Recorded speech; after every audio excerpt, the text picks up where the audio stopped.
No es cualquiera pretende mostrarles diferentes perspectivas sobre lo que significa emprender, desde la experiencia real de quienes se animan a dar vida a sus ideas y se enfrentan al desafío de crear su propio camino.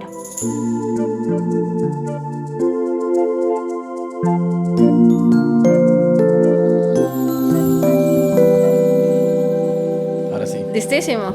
Listo. Qué lindo volver a toparnos después Así de es. muchos años. Gracias por venir. Gracias por la invitación. Yo creo que, o sea, si voy a hablar con vos, tengo que empezar a hablar de música, porque yo creo que vos sos músico antes de ser emprendedor. Uh-huh. Y entonces tengo que pedirte que nos contés cómo empezás con la música, cómo vos decís, el trombón te elige a vos, y cómo son esos primeros pasos con la música.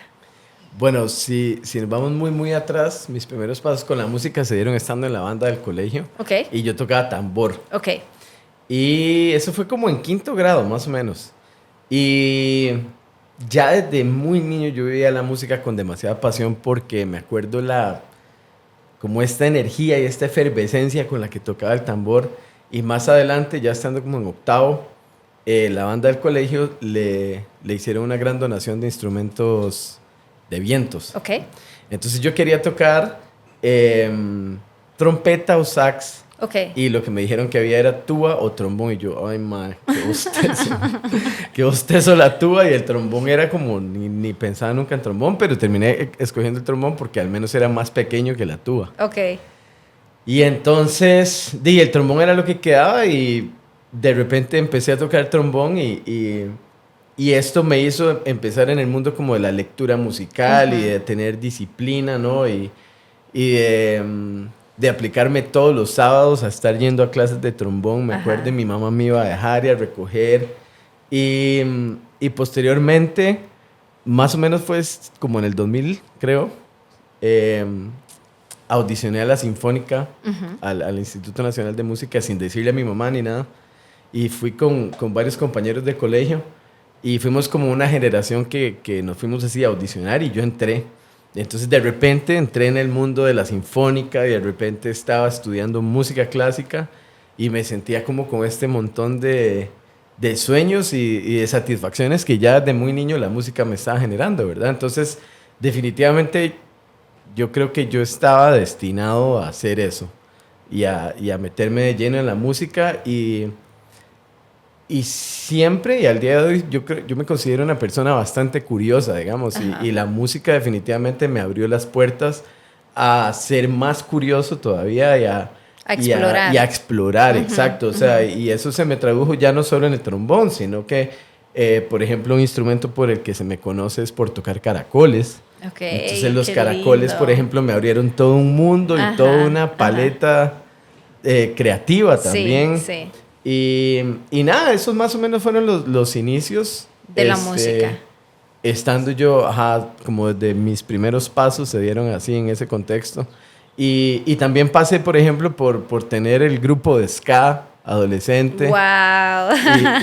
Y tocar los primeros conciertos así.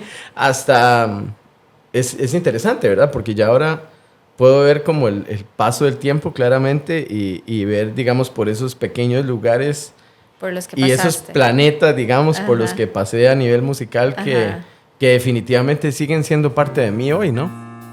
Andrés es músico, diseñador de sonido, fundador y director creativo de Pipa, fábrica de sonido. La música y la creatividad han sido parte de su historia como emprendedor.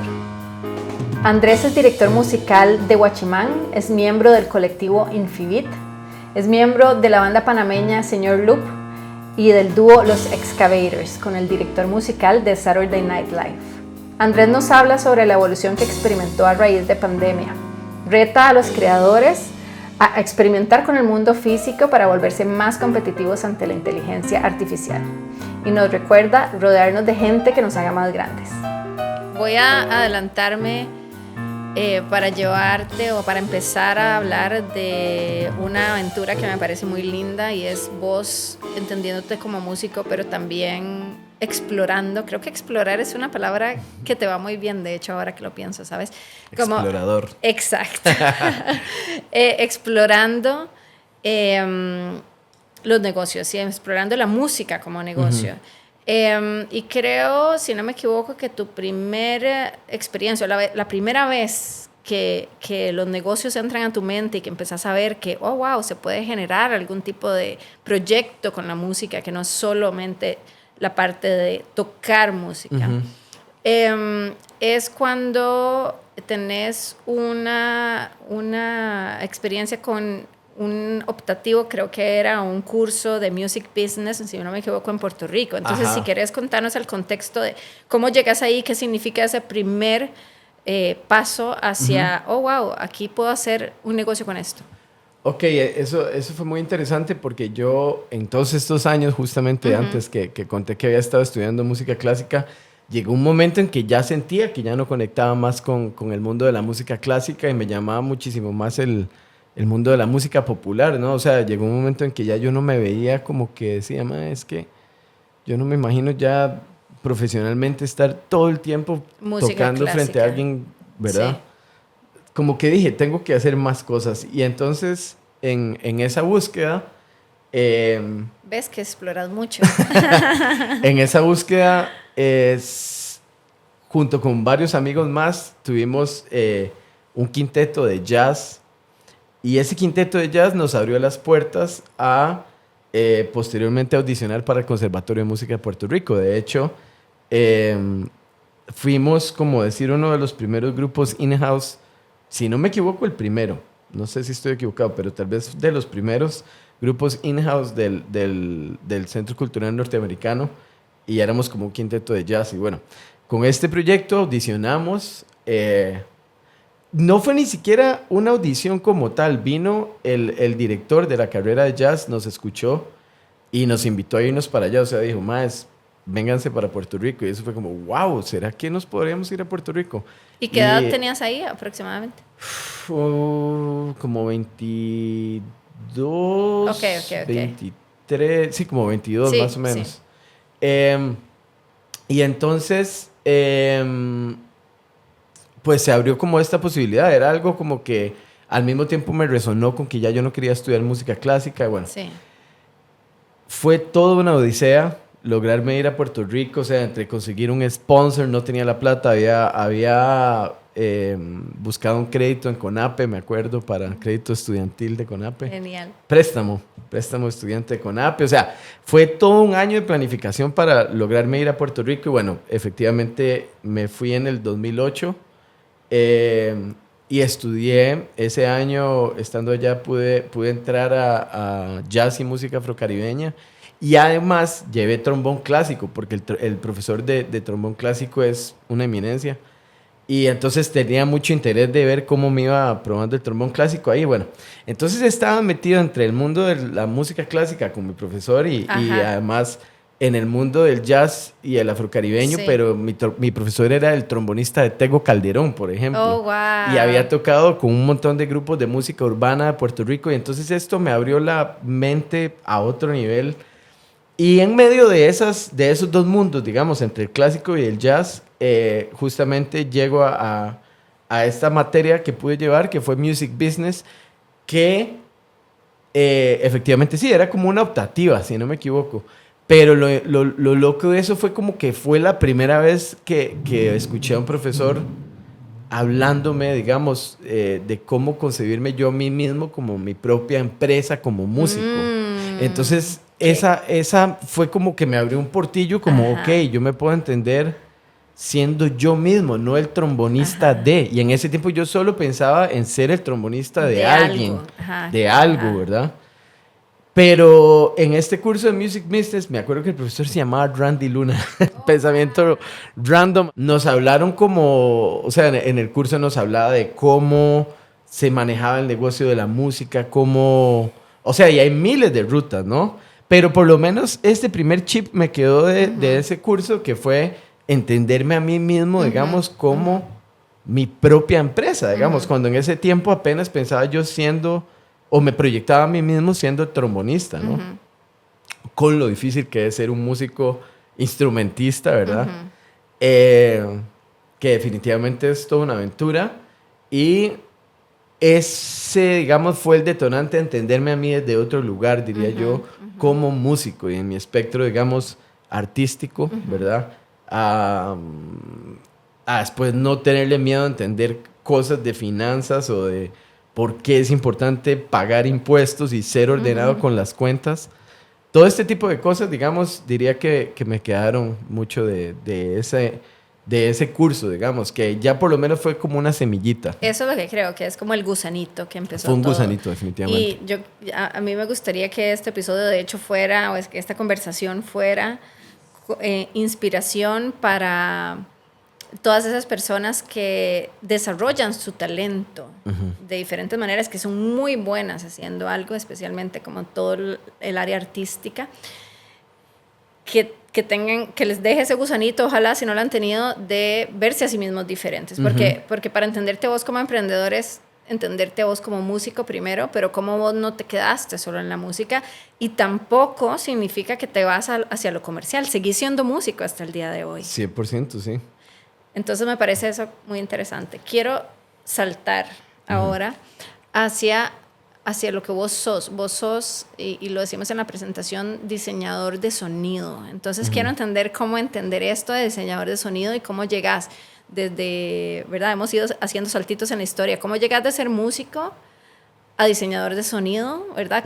Vos como persona, ¿cómo pasás de una cosa a otra? ¿Cuáles son las experiencias que te marcan para llegar a ser diseñador de sonido y entenderte así? Bueno, definitivamente diría que hay como dos puntos claves en esa parte de mi carrera, ¿no? Sí.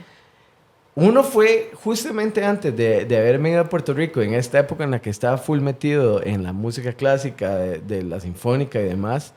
Llevé unos talleres, eran como unos cursos libres de programación musical en Reason. Okay. Reason es un software, digamos, que permite hacer música electrónica. Y de hecho el profesor Otto Castro se llama. Es un gran músico, digamos, del campo electroacústico de acá. Y él fue el profesor y fue él la primera persona con la que entendí cómo hacer música desde la computadora resuelta por mí mismo. Okay. Entonces, ahí aprendí lo que se llama el lenguaje MIDI, ¿verdad? MIDI es como la interfase musical electrónica, ¿verdad?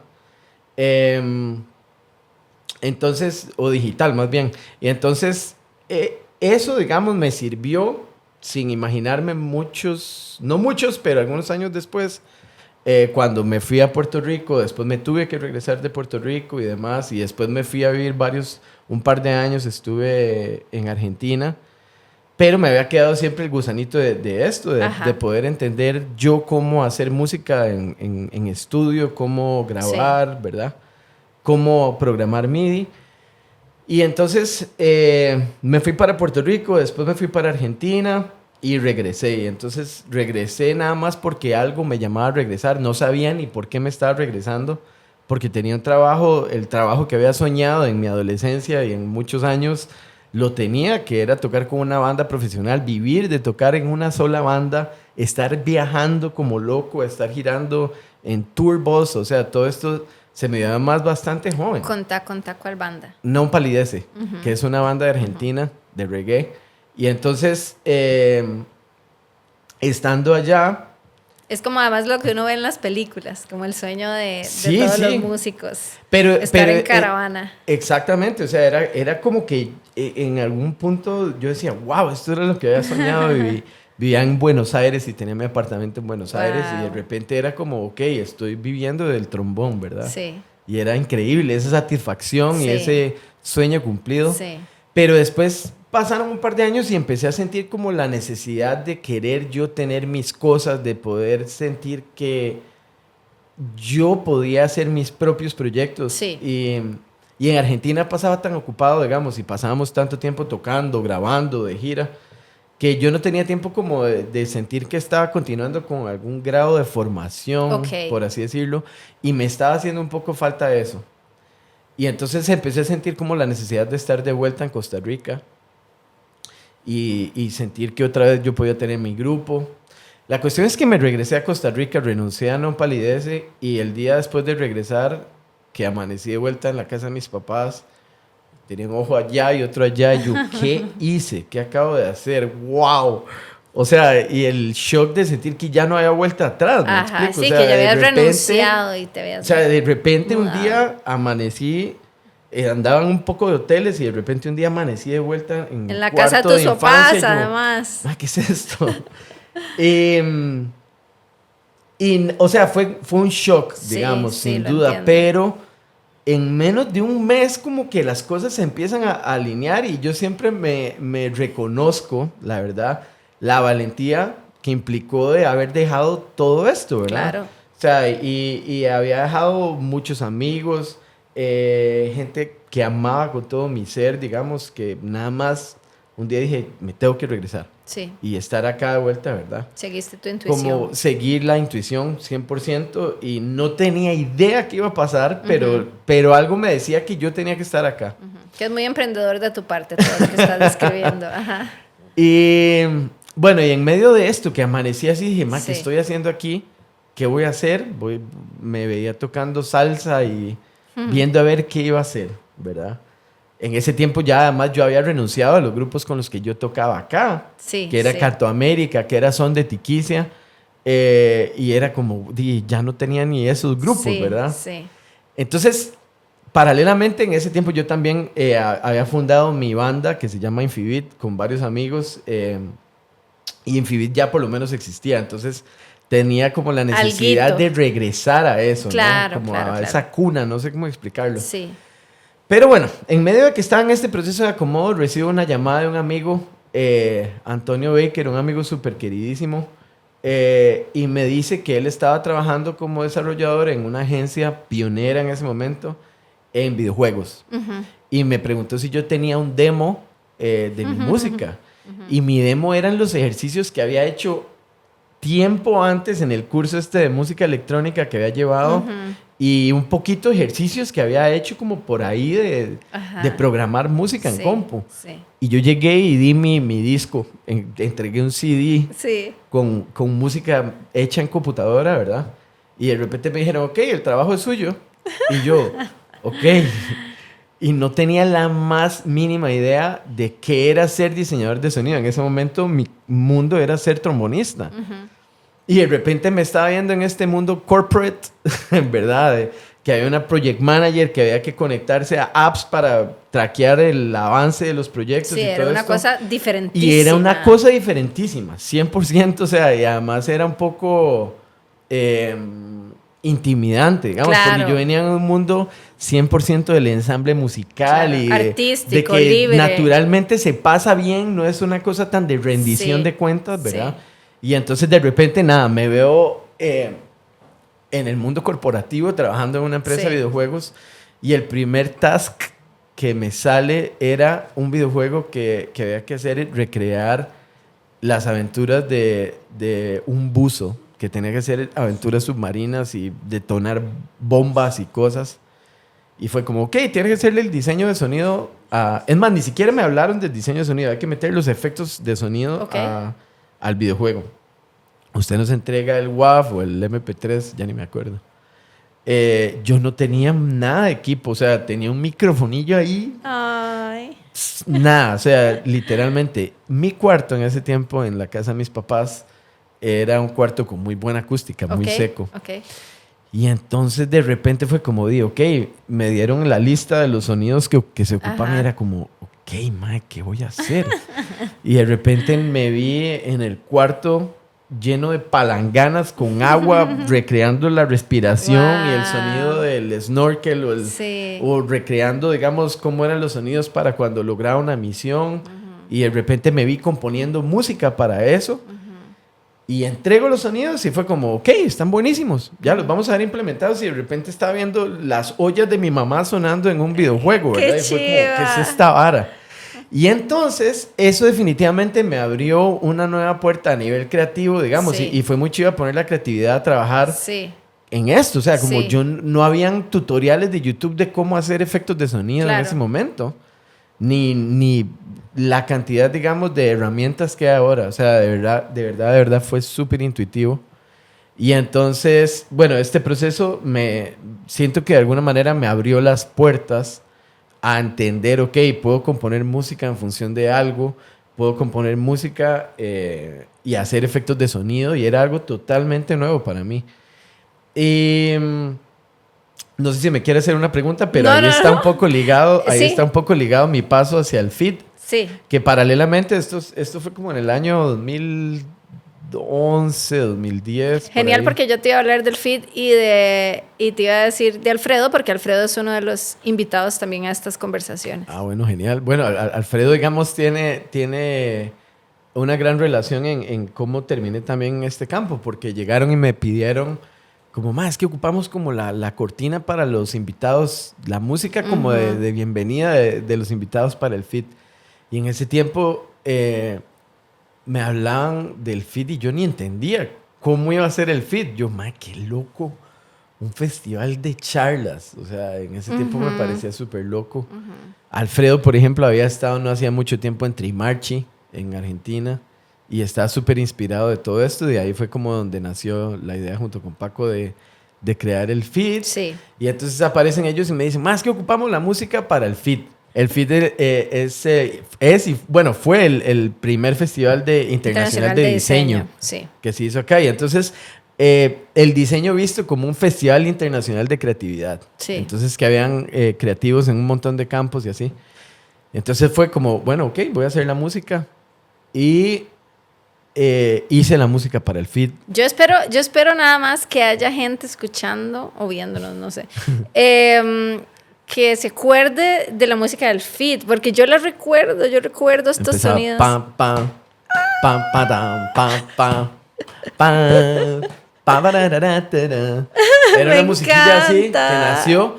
Y esta música del feed fue clave en mi desarrollo, digamos, como diseñador de sonido, porque de repente, paralelamente, como el feed fue creciendo, sí, la marca sonora del feed fue cambiando junto con su gráfica. Fue evolucionando. Pero manteniendo siempre, digamos, la línea, ¿no? Sí. O sea, siempre había como decir una línea qué lindo, es como sonora de la pieza, eso. una melodía reconocible que mutaba cada año. Es como el equivalente a la línea gráfica. Exactamente. Que es la parte visual y vos hacías la línea sonora, por así decirlo. Exactamente. No sé si existe ese término. Sí. Yo, digamos, y me metí en ese campo sin ni siquiera entenderlo. O sea, nada más me vi explorándolo. Y de repente, Pupila justamente... Ah, bueno, la empresa esta de videojuegos cierra. Sí. De repente yo quedé como, ok, ¿ahora qué? Y me había quedado el know-how de lo que había aprendido de esa empresa, ¿no? Y ya un poco más del mundo corporativo y demás. Y entonces nada, o sea, de repente... Alfredo y Mati en ese tiempo en Pupila me desarrollaron la identidad visual de Pipa. De Pipa, qué lindo. Y con Alfredo me acuerdo que habíamos empezado a pelotear un poco como qué quería yo hacer con Pipa. Y yo decía, es que lo que quiero es hacer diseño de sonido, o sea, que sea como una agencia. O sea, porque si no hay agencias de creatividad, digamos, de diseño gráfico, de audiovisual y demás, yo estaba como con la idea fija de que quería llevar este craft, ¿verdad?, de la música a poderlo aplicar a cualquier cosa. De ahí básicamente fue que nació Pipa Fábrica de Sonido, más o menos como en el 2013, 2014 fue que ya lo empecé a concebir, digamos. Y posteriormente ya yo empecé como a emprender sin darme cuenta ni siquiera que estaba emprendiendo, porque yo mismo estaba seteando reuniones con gente para enseñarles lo que hacías, lo que yo estaba haciendo, y que en ese tiempo me parecía novedoso, digamos. No era, para mí por lo menos era súper novedoso aún, porque yo venía de este mundo del performance, ¿verdad? Y estaba súper feliz de que yo estaba recibiendo, digamos, tanta información del mundo creativo, digamos, y de un montón de disciplinas ajenas a la música, que de alguna manera convergen también. Correcto. Entonces, así fue como básicamente nace Pipa Fábrica de Sonido. O sea, de repente yo me vi buscando clientes y de repente cuando me di cuenta ya estaba haciendo música que para un anuncio, que la marca sonora de tal marca, de repente estaba haciendo la música de un documental, de repente estaba haciendo una música para un corto, de repente que me habían pedido una canción para una peli. O sea, de repente ya cuando me di cuenta estaba ejerciendo. Claro. Exacto, y tenía un portafolio armado también, que eso es importantísimo, digamos. De repente, amigos emprendedores también de esa época que se acababan de graduar de animación, póngale en la Veritas, ya estaban empezando sus primeros proyectos publicitarios y entonces ya sabían que yo podía componer música y que yo podía hacer los efectos de sonido y de repente nada más me mandé así al agua, ¿verdad? Que es muy clásico del mundo emprendedor. Sí. No, pero ¿verdad? ¿Sabes qué me encanta de lo que acabas de contar y la manera en que lo contaste específicamente? Como que mucha gente a veces dice como, ¿cómo empiezo? ¿Y por qué me van a creer a mí? ¿O por qué lo que yo estoy haciendo va a ser relevante para la gente? ¿O por qué me van a dar una reunión? Y creo que esa es la manera de empezar. Usted empiece a hablar con la gente. Usted agarra lo que usted ha hecho. No importa si lo que ha hecho es mitad de un curso de la universidad, mitad de experiencia real. Usted agarra lo que usted ha hecho y empiece a hablar con la gente. Y empiece a contarle a la gente lo que hace. Y creo que eso a veces se pierde de vista. Que más allá de que sean empresas o clientes o llamarlo como quieras, al final todos somos personas interactuando con personas. Y es en esas conexiones que alguien te presenta a alguien, que alguien habla de vos y lo que estás haciendo, pero tenés que contarle a la gente lo que estás haciendo. Totalmente. Entonces, así empieza efectivamente cualquier emprendimiento. Me encanta esto que comenta Andrés de que solo empezó a ofrecer sus servicios y se dio cuenta que tenía un negocio. Y pensé en algo que trabajo en las mentorías de ventas y es el primer ejercicio en donde trabajamos en identificar cuáles son las barreras de ventas que tengo yo como emprendedora o emprendedor. Ojo que no son las barreras de compra, que esos son de los clientes, sino barreras de ventas que yo tengo. Y una de las barreras más comunes es mi mentalidad, mi capacidad de creer en lo que yo tengo para ofrecer. Así que me encanta que Andrés nos recuerde que solo un cambio de mentalidad puede hacer que empiece un negocio completo. A mí me gusta mucho siempre poner... como tener presente algo que me enseñó un amigo, Eli Brueggemann, que con él tengo un proyecto musical. Un amigo cualquiera. Eli es el director musical de Saturday Night Live en la NBC. Exacto. Es que eso está chivísimo. Bueno, con Eli tengo un proyecto que se llama Los Excavators. Y él y yo nos conocimos en el 2015, justamente en el set de Saturday Night Live. Sí. Me acuerdo que esa noche, esa mañana estaban promocionando la película esta del baterista, ¿cómo se llama? Whiplash. Estaba empezando a promocionarse Whiplash y el invitado era ese día. Bueno. Entonces me presentan a Eli, me lo presentó Steve Turre, que es un gran músico que fue el que me enseñó a tocar caracoles. Me lo presenta y me dice, es que le quiero presentar a mi amigo. Y Eli llega y me dice, ¿qué mae? ¿Todo bien? Y yo, este mae me dice, ¿qué mae? ¿Verdad? Eso fue en el 2015. Eli, sin imaginarnos, nos hicimos recontra amigos. O sea, para mí Eli es de verdad un hermano. Oh. Tenemos proyectos en común. Y el año pasado, Eli, a una historia que no conocía, por eso es que lo estoy citando, contó cómo fue que le apareció el trabajo de director musical de Saturday Night Live. Pues contalo, aquí echémonos el chisme. Entonces, la cosa fue que él estaba audicionando para el puesto de organista. Ok. Y el puesto de tecladista, él era de Los Ángeles y llegó a Nueva York, audiciona. No le dicen que no, pero tampoco le dijeron que sí, quedó como un limbo. Él ya había dado por sentado y no me dieron la audición. Y para los músicos es muy común andar audicionando, ¿verdad? Claro. Más en Nueva York, o sea, que esa es como la boca la de león. meca. Ajá. Y de repente Eli cuenta que lo llaman, y lo llama Lenny Pickett, que es una celebridad de la música allá en Nueva York y uno de los directores musicales, y le ofrece el puesto de productor musical y de director musical. Le dice, ¿le interesa este puesto? Y Eli dijo, o digo que sí, o digo que no. La razón por la que digo que no es porque no tengo la más mínima idea de cómo se hace ni qué hay que hacer. Pero dijo, ok, yo lo hago. Lo entro. No tenía la menor idea y entonces él siempre dice, fake it till you make it. Sí, exacto. Entonces dice que ese fue el lema de él en ese momento, como de repente estaba audicionando para ser el pianista Y de repente le están ofreciendo el puesto de director musical y él fue como... Ok. Y entonces eso de fake it till you make it me quedó muy grabado. Sí. Y por eso lo cito. Porque definitivamente es parte de lo que requiere empezar algo. Porque yo creo que si uno empieza algo y no cree en uno mismo, o sea, ya ahí empezó mal. No va a tener credibilidad para venderle a un cliente. Ajá, si correcto. Es que usted es la persona que le tiene que vender a un cliente, ¿verdad? Pero bueno, entonces un poco esa historia siempre me hace mucha gracia. Y así fue como, en síntesis, aparece Pipa Fábrica de Sonido en mi vida. Wow, o sea... El que tiene que pasar por Saturday Night Live para contar. No están íntimamente ligadas una de otra. No, para nada, pero está chivísima toda esta exploración. Yo ya voy a decir esa palabra varias veces en este episodio.